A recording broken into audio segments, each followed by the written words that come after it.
On December 23, 1972, a devastating earthquake struck Nicaragua. Thousands dead, hundreds of thousands homeless. Roberto Clemente had visited Nicaragua just weeks earlier. He had met the children. When he heard the news, he dropped everything and organized relief efforts, working 20-hour days, personally loading cargo planes. He sent 3 plane loads of aid. Then word reached him that corrupt officials were stealing the supplies. The victims were receiving nothing. Roberto Clemente decided to board a plane. The DC-7 was overloaded. The engines had not been inspected. His wife begged him not to go. Clemente went anyway. The plane crashed into the Atlantic 90 seconds after takeoff. Roberto Clemente was 38 years old. His body was never recovered.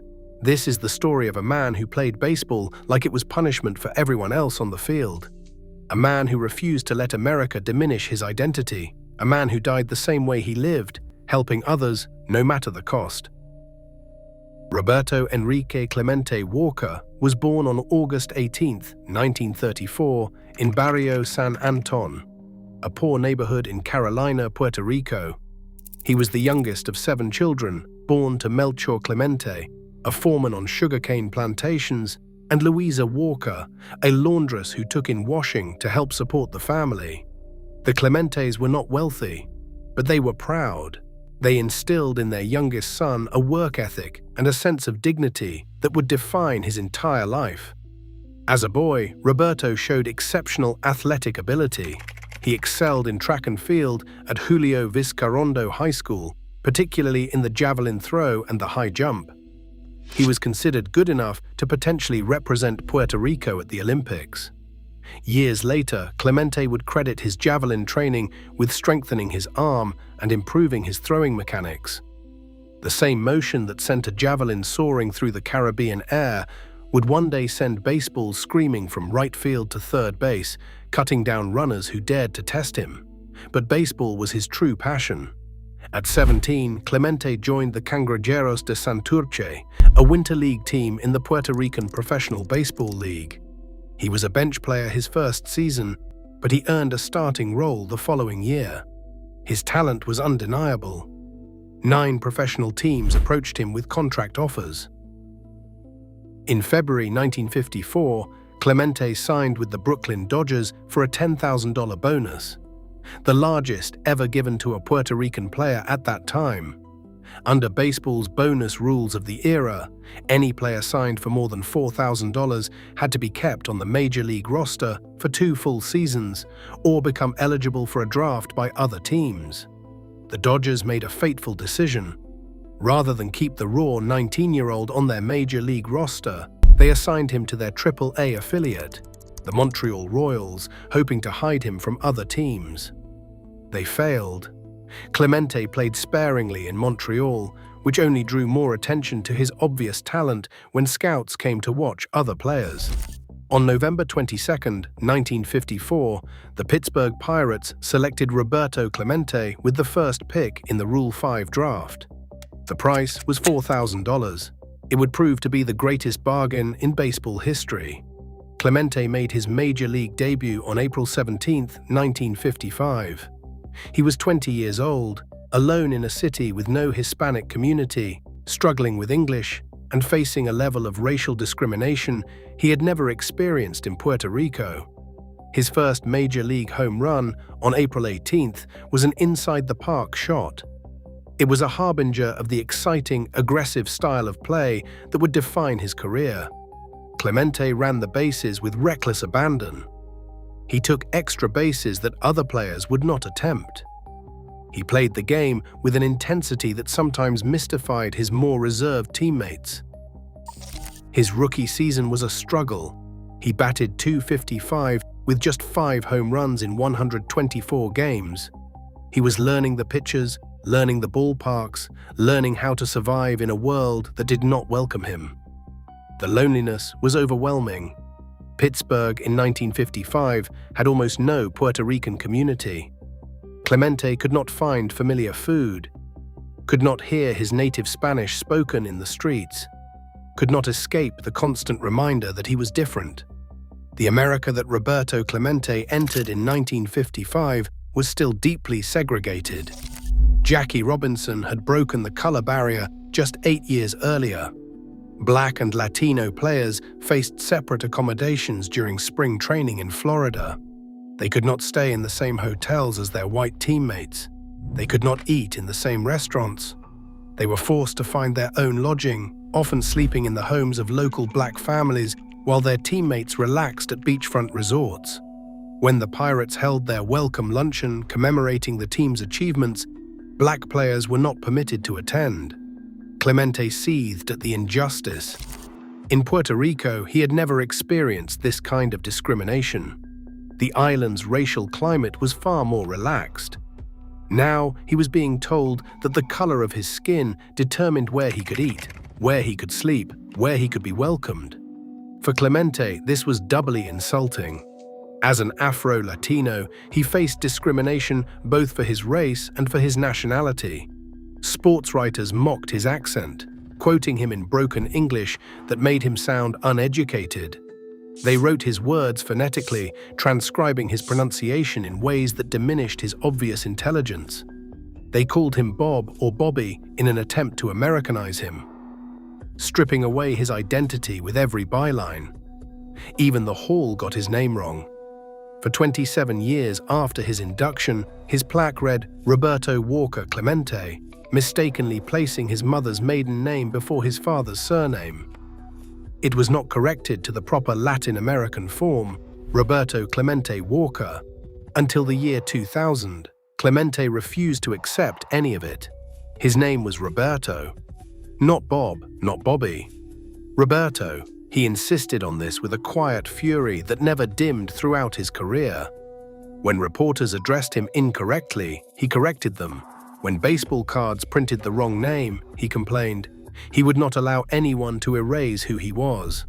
This stubbornness, this pride, this refusal to be diminished would define Roberto Clemente as much as his athletic excellence. He understood that he was not just playing for himself.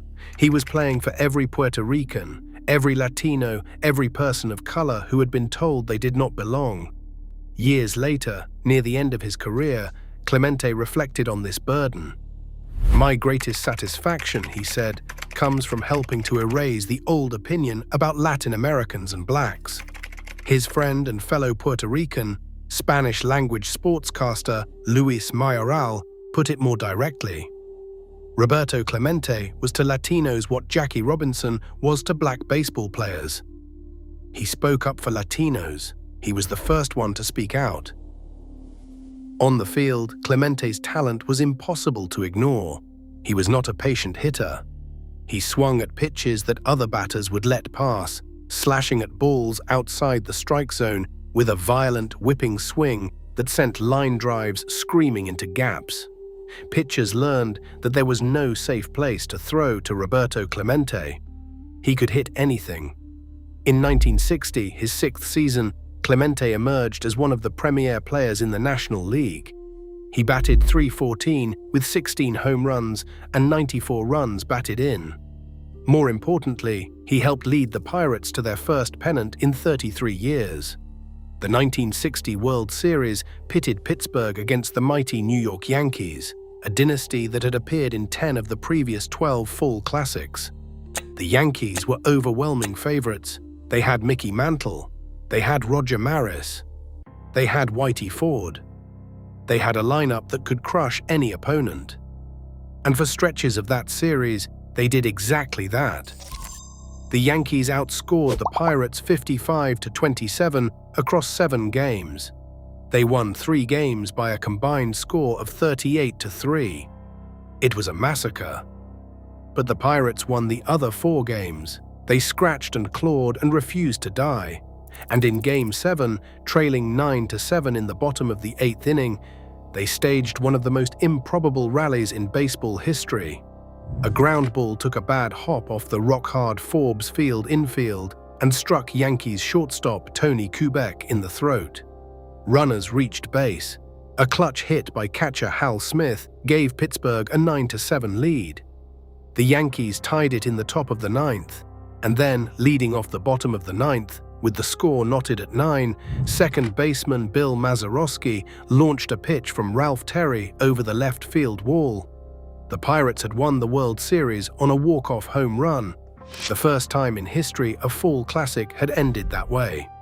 Clemente hit safely in all 7 games of that series, batting .310 with 3 runs batted in. In Game 7, he beat out a crucial infield chopper that drove in a run during the Pirates' 8th-inning rally. But in the pandemonium that followed Mazeroski's historic blast, Clemente's contributions were largely overlooked. He was the only Latino player on the team. He played in Pittsburgh, not New York or Los Angeles. He was quiet in a way that American sports writers interpreted as sullen rather than dignified. The recognition he deserved did not come, not yet. The 1960s belonged to Roberto Clemente. He won the National League batting title in 1961. With a .351 average, he won it again in 1964, 1965, and 1967. He made the All-Star team every year of the decade except 1968, the only season after his rookie year in which he failed to hit over 300. By the end of the decade, Clemente had accumulated 1,877 hits, more than any other player in baseball during the 1960s. His personal life also flourished. On November 14, 1964, Clemente married Vera Cristina Zabala in his hometown of Carolina, Puerto Rico. Vera came from the same area of Puerto Rico as Roberto. She understood his world, his values, his commitment to his community. Together, they would have 3 sons, Roberto Jr., Luis Roberto, and Roberto Enrique. Throughout his career, Clemente returned to Puerto Rico during the off-season. He played winter ball for teams including the Senadores de San Juan, which he also managed in 1964. He felt obligated to play for his Puerto Rican fans, to give back to the island that had made him. He ran baseball clinics for children. He visited hospitals. He gave his time freely to causes that would never make headlines. In 1958, Clemente had joined the United States Marine Corps Reserve.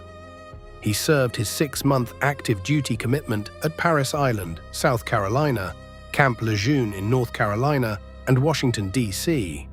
He remained in the reserves until 1964. He was a proud American, even as he struggled against the discrimination he faced within America's borders. In 1961, Clemente won his first Gold Glove Award for defensive excellence in right field. He would win 11 more every season for the rest of his career, tying Willie Mays for the most Gold Gloves ever won by an outfielder. But the statistics only tell part of the story. To watch Roberto Clemente play right field was to witness something approaching art. His throwing arm was legendary. He could throw a baseball from the deepest corner of right field to third base on a single bounce, or sometimes on a fly, with accuracy that seemed almost supernatural. He employed techniques that other outfielders could not replicate. He often picked up balls bare-handed to execute throws more quickly. He learned to make sliding catches, grabbing the ball with his glove while sliding, then immediately jumping to his feet and firing to the infield. He occasionally threw behind runners who had strayed too far after rounding first base, recording assists on plays that should have been routine singles. He led the National League in outfield assists 5 times during his career, recording a career-high 27 assists in 1961. In 15 different games, he recorded 2 assists in the same contest, throwing out multiple runners who had made the mistake of testing him. By the time he finished, Clemente had accumulated 260 assists as a right fielder, more than any player in baseball history at that position. The second-place finisher, Hank Aaron, had 186. It was not close. Hall of Fame broadcaster Vin Scully once marveled at Clemente's arm. He could throw a ball from right field to third base on a fly, Scully said, something I've never seen anyone else do. Teammate Bill Mazeroski, himself a Hall of Famer, put it simply, "He changes the game. In almost every one of our games, a runner is afraid to try to go from first to third on a single to right.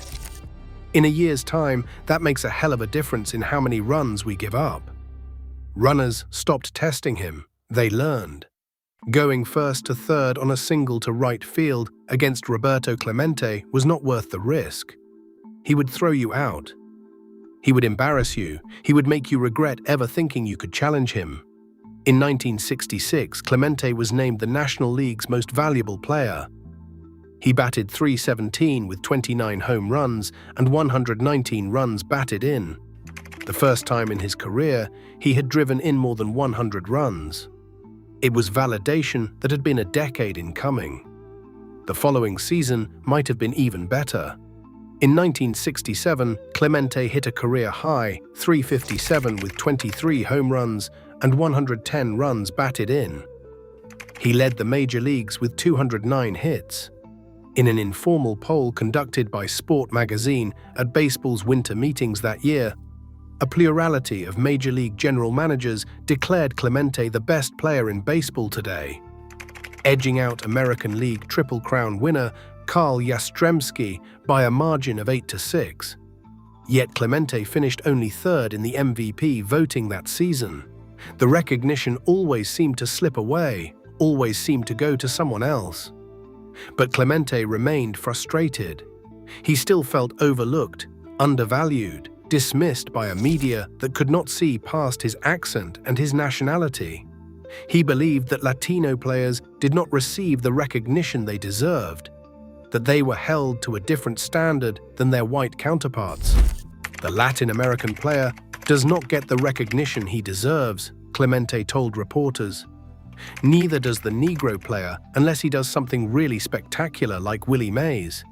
He added with characteristic bluntness, "I am an American citizen, but to the people here, we are outsiders, foreigners." Somewhere along the way, Roberto Clemente met Martin Luther King Jr. The two men became friends. In 1964, King visited Clemente's small farm on the outskirts of Carolina, Puerto Rico. They found common ground in their shared commitment to justice, their refusal to accept discrimination, their belief that one person could make a difference. Clemente was profoundly affected by the relationship. Years later, he reflected on King's impact.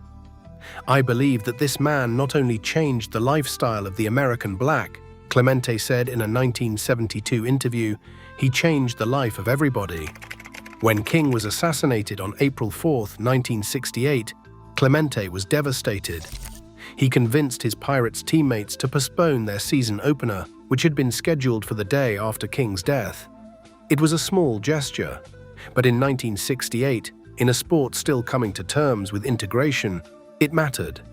Clemente's activism extended beyond symbolic gestures. He fought against the Jim Crow practices that forced Black and Latino players to endure separate accommodations during spring training.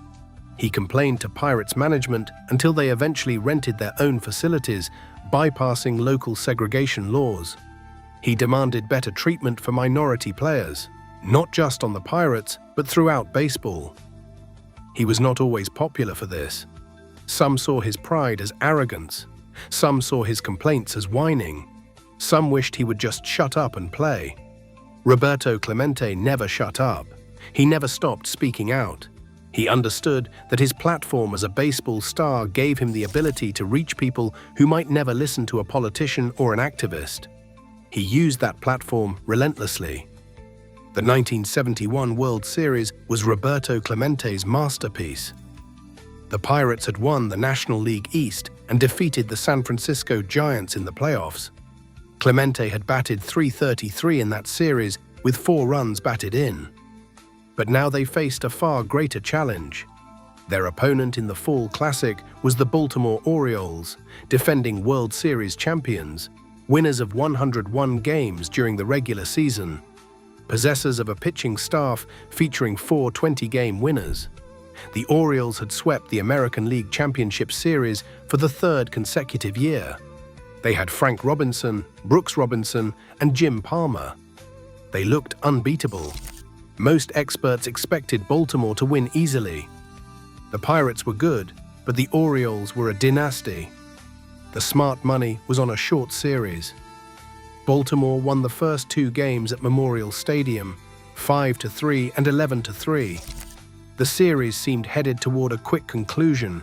The Orioles had all the momentum. Their pitching was dominant. Their lineup was clicking. It was at this moment that Roberto Clemente decided to show the world who he really was. For 11 years, he had lived with the knowledge that his performance in the 1960 World Series had been overlooked. He had watched Mazeroski become a legend, while his own contributions faded into footnotes. He continued to pile up batting titles and gold gloves while playing in relative obscurity in Pittsburgh, far from the media centers of New York and Los Angeles. Now, at 37 years old, with the entire nation watching on television, Roberto Clemente put on one of the greatest individual performances in World Series history. The series shifted to Pittsburgh for Game 3. Steve Blass pitched a masterpiece, and the Pirates won 5-1. Game 4 was historic for a different reason. It was the first World Series game ever played at night. The Pirates won again, 4-3. Game 5 was another Pirate victory, 4-0, with Nelson Briles throwing a 2-hit shutout. Clemente singled in a run in the 5th inning, his first RBI of the series. Suddenly, Pittsburgh led 3-2. Back in Baltimore for Game 6, the Orioles staved off elimination with a 3-2 victory in 10 innings. The series would go the distance. Game 7, everything on the line. The Orioles sent Mike Cuellar to the mound. The Pirates countered with Steve Blass. The game was scoreless through 3 innings. In the 4th, with 2 outs and no one on base, Roberto Clemente stepped to the plate. He launched a Cuellar pitch over the left center field wall for a solo home run. Pirates 1, Orioles 0. It would prove to be the winning run. Blass was magnificent, scattering 4 hits and allowing just 1 run. An RBI groundout by Don Buford in the 8th. Jose Pagan doubled in Willie Stargell in the top of the 8th to provide insurance. Final score, Pirates 2, Orioles 1. Roberto Clemente had hit safely in all 7 games. He was 4 for 14 with 2 home runs, a triple, and 2 doubles. He had made spectacular catches in right field. He had thrown out runners who dared to test his arm. He had played, as writer Roger Angell observed, something close to the level of absolute perfection, as if it were a form of punishment for everyone else on the field. Roberto Clemente was named the World Series Most Valuable Player. In the clubhouse afterward, surrounded by reporters and cameras, he was asked to say a few words on live television. He spoke in Spanish first, addressing his mother and father back in Puerto Rico and asking for their blessing. It was a deliberate choice. On the biggest stage of his career, with millions of Americans watching, he chose to honor his heritage, his family, and his language. Then he switched to English. He said he wanted everybody in the world to know that this is the way he plays all the time, all season, every season, and that he had given everything he had to the game. It was not boasting, it was truth. He had always played this way. The difference was that now, finally, the world had seen it. Orioles owner Jerry Hofberger entered the Pirates' locker room and sought out Clemente. He told him that he was one of the greatest, that the Orioles had lost because of him, and that he had beaten a great ball club. Teammate Steve Blass would later say that Clemente turned 10-year Major League veterans into 10-year-old fans. That is what is special about very special ball players. The 1972 season would be Clemente's last. He was 37 years old, battling the accumulation of injuries that every aging athlete endures. His back ached constantly. His legs were not what they had been. He played in only 102 games, his fewest since 1959. But he was still Roberto Clemente. He still batted .312. He still won his 12th consecutive Gold Glove. And on September 30th, in his final regular season at bat, he stroked a double off the Mets pitcher John Matlack for his 3,000th career hit. He was the 11th player in baseball history to reach the milestone, the first Latin American and the first Caribbean player. Another barrier was broken. The Pirates won the National League East that season, but they lost to the Cincinnati Reds in 5 games in the National League Championship Series. Clemente's final game was October 11, 1972, at Cincinnati's Riverfront Stadium. No one knew it would be his last. On December 23, 1972, a magnitude 6.3 earthquake struck near Managua, the capital of Nicaragua. The destruction was catastrophic. Approximately 5,000 people were killed. 20,000 more were injured. More than 300,000 were left homeless. Clemente had just visited Nicaragua weeks earlier, coaching the Puerto Rican national team at the Amateur World Series. He had walked through the streets of Managua. He had met the children. He had seen how people lived. When he heard the news of the earthquake, he immediately began organizing relief efforts. Within 24 hours, he had established the Roberto Clemente Committee for Nicaragua.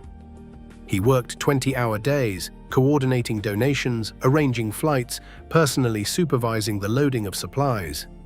He sent 3 plane loads of aid to Managua: food, clothing, medical supplies, everything the survivors needed. Then word reached him that the supplies were not getting through. The Somoza dictatorship, corrupt to its core, was seizing the aid for its own enrichment. The people Clemente was trying to help were receiving nothing. A friend returned from Nicaragua with a story. He had stopped Somoza's troops from confiscating his supplies by invoking Clemente's name.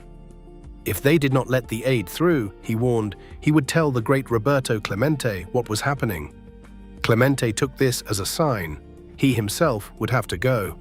His presence would ensure the supplies reached the people who needed them. His wife Vera was concerned. The plane he had chartered looked old and overloaded. She expressed her worries. Clemente listened, but he had made his decision. On the tarmac at San Juan International Airport, shortly after 9 o'clock on New Year's Eve, Roberto and Vera Clemente said goodbye. He climbed the stairs to the plane. He looked back at her one final time. Vera would later recall, "I read many things in that look. I would like to bring you, but I cannot. I should stay, but I cannot."